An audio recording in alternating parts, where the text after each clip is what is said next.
The Skylight Room by O. Henry. Read by Winnifred Assmann.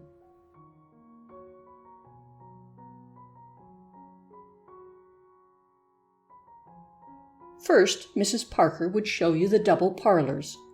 You would not dare to interrupt her description of their advantages and of the merits of the gentleman who had occupied them for 8 years. Then you would manage to stammer forth the confession that you were neither a doctor nor a dentist. Mrs. Parker's manner of receiving the admission was such that you could never afterward entertain the same feeling toward your parents, who had neglected to train you up in one of the professions that fitted Mrs. Parker's parlours. Next, you ascended one flight of stairs and looked at the second floor back at $8. Convinced by her second-floor manner that it was worth the $12 that Mr. Toosenberry always paid for it until he left to take charge of his brother's orange plantation in Florida near Palm Beach, where Mrs. McIntyre always spent the winters, that had the double front room with private bath, you managed to babble that you wanted something still cheaper. If you survived Mrs. Parker's scorn, you were taken to look at Mr. Skidder's large hall room on the 3rd floor. Mr. Skidder's room was not vacant. He wrote plays and smoked cigarettes in it all day long. But every room hunter was made to visit his room to admire the lambrequins. After each visit, Mr. Skidder, from the fright caused by possible eviction, would pay something on his rent. Then, if you still stood on one foot, with your hot hand clutching the 3 moist dollars in your pocket, and hoarsely proclaimed your hideous and culpable poverty, nevermore would Mrs. Parker be cicerone of yours. She would honk loudly the word, "Clara!" She would show you her back and march downstairs.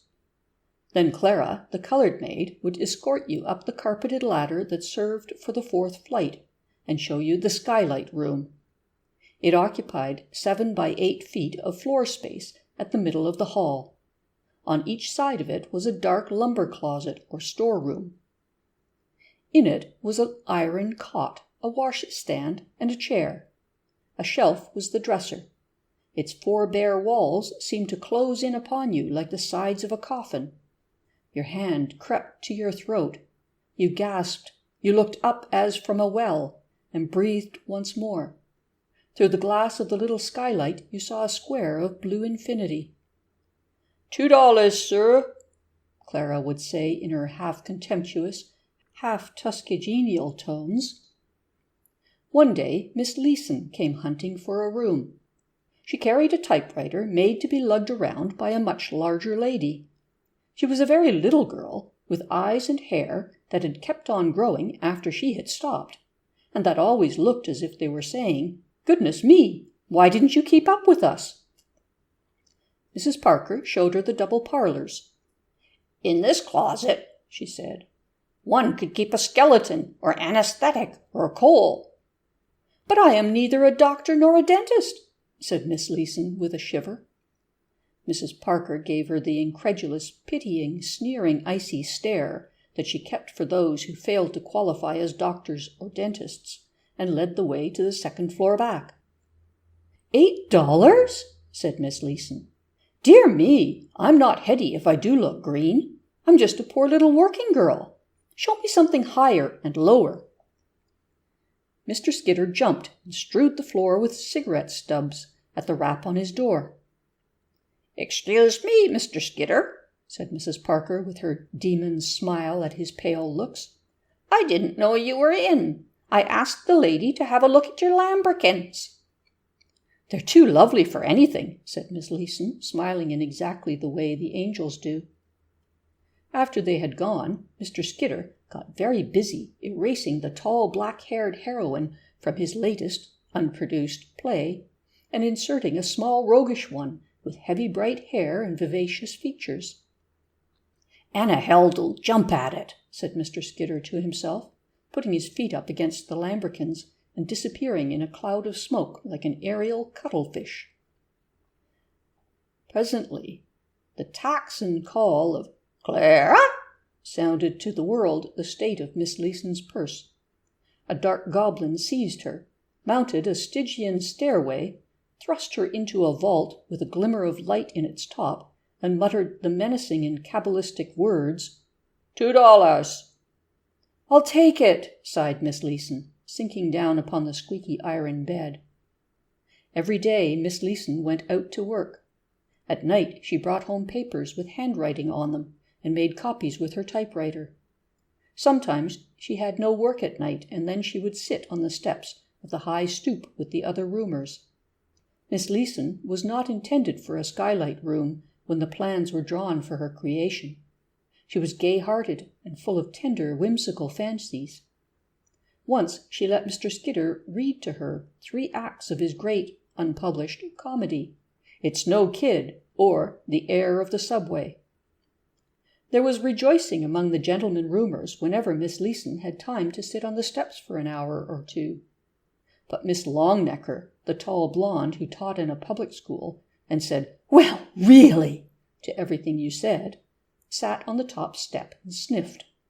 And Miss Dorn, who shot at the moving ducks at Coney every Sunday and worked in a department store, sat on the bottom step and sniffed. Miss Leeson sat on the middle step, and the men would quickly group around her. Especially Mr. Skidder, who had cast her in his mind for the star part in a private, romantic, unspoken drama in real life. And especially Mr. Hoover, who was 45, fat, flush, and foolish. And especially very young Mr. Evans, who set up a hollow cough to induce her to ask him to leave off cigarettes. The men voted her the funniest and jolliest ever, but the sniffs on the top step and the lower step were implacable.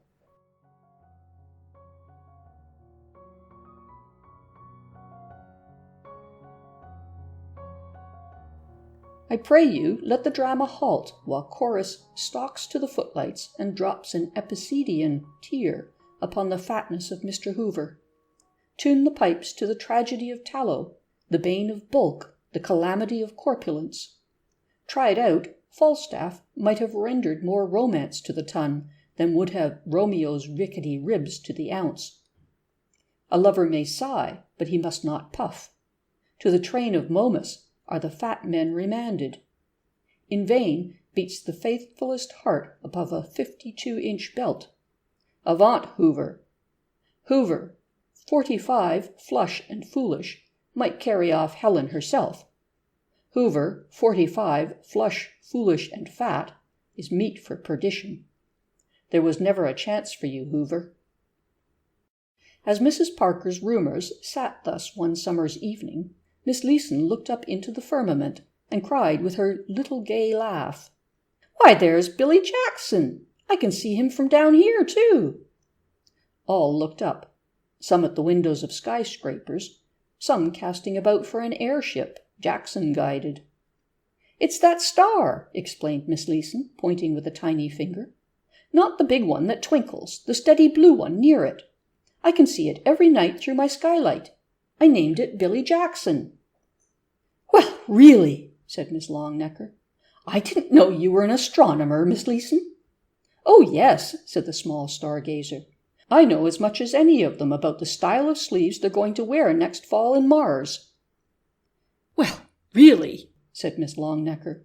"The star you refer to is Gamma of the constellation Cassiopeia. It is nearly of the 2nd magnitude, and its meridian passage is—" "Oh," said the very young Mr. Evans, "I think Billy Jackson is a much better name for it." "Same here," said Mr. Hoover, loudly breathing defiance to Miss Longnecker. "I think Miss Leeson has just as much right to name stars as any of those old astrologers had." "Well, really," said Miss Longnecker. "I wonder whether it's a shooting star," remarked Miss Dorn. "I hit 9 ducks and a rabbit out of 10 in the gallery at Coney Sunday." "He doesn't show up very well from down here," said Miss Leeson. "You ought to see him from my room. You know you can see stars, even in the daytime, from the bottom of a well. At night my room is like the shaft of a coal mine, and it makes Billy Jackson look like the big diamond pin that Night fastens her kimono with." There came a time after that when Miss Leeson brought no formidable papers home to copy.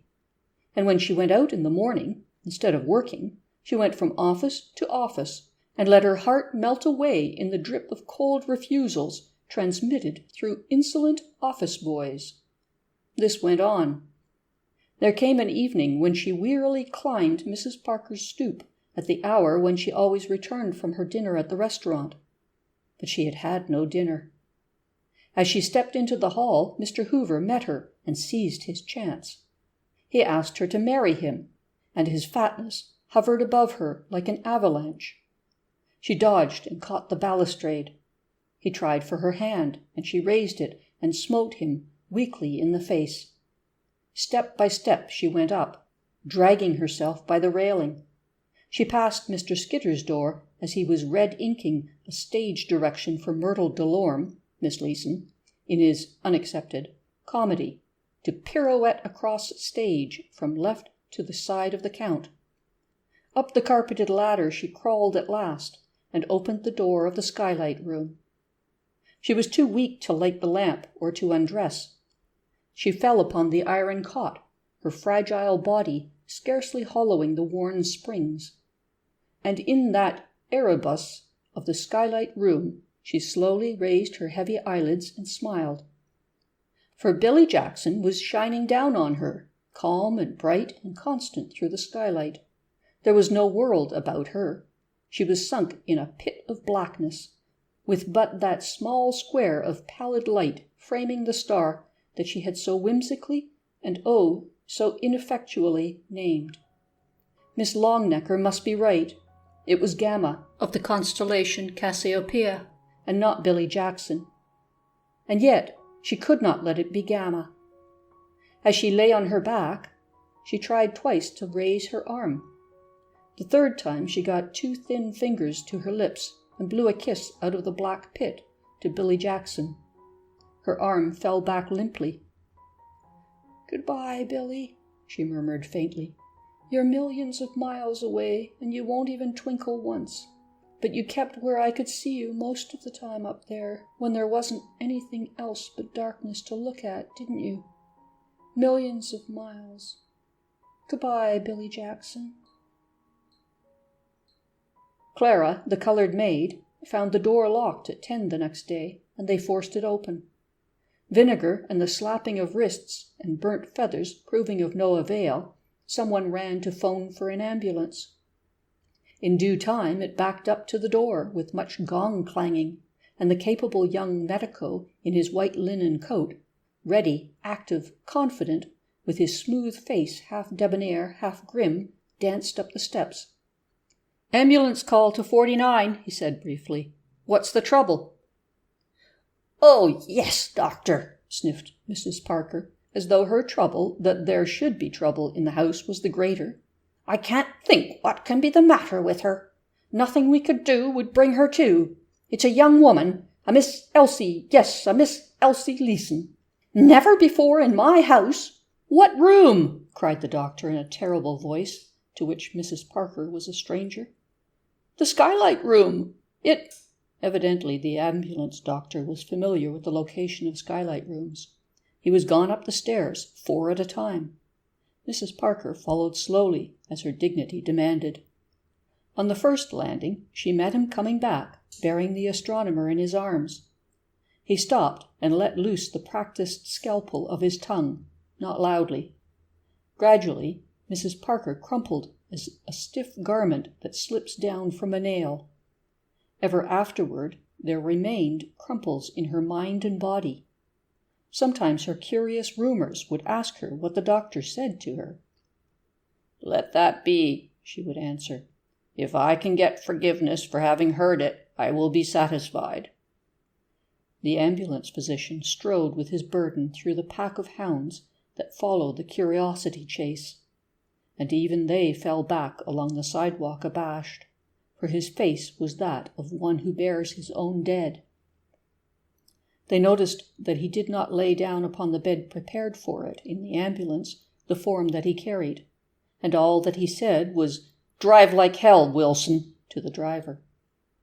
That is all. Is it a story? In the next morning's paper, I saw a little news item, and the last sentence of it may help you, as it helped me, to weld the incidents together. It recounted the reception into Bellevue Hospital of a young woman who had been removed from No. 49 East Blank Street, suffering from debility induced by starvation. It concluded with these words: Dr. William Jackson, the ambulance physician who attended the case, says the patient will recover.